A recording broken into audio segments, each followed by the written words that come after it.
What to do when negative online information is accurate, or just appears to be so.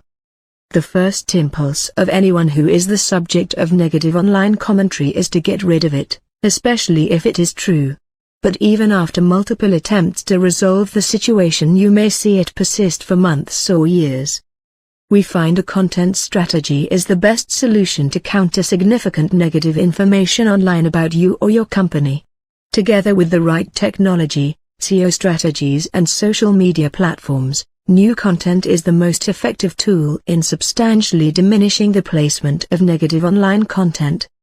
A content strategy very effectively counters disinformation.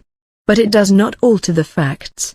If the negative online information is true, the best approach may be to own it.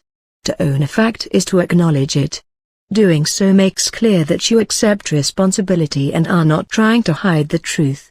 It also restores your ability to participate in the argument and ultimately influence perception of those facts. If appropriate, you might indicate the steps you have taken to address the issue in a positive way or ensure it does not reoccur.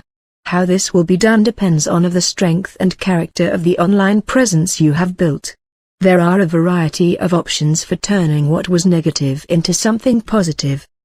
In many cases it may be advisable to create a new or updated online image that authentically integrates these new facts with the achievements and the goals in your professional and personal life.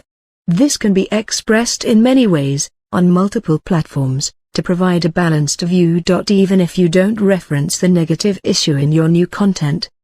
If the negative material does not disappear altogether, this new online image will present audiences a far more accurate and comprehensive image of you. Without this tactic, you leave the shaping of your image to your detractors.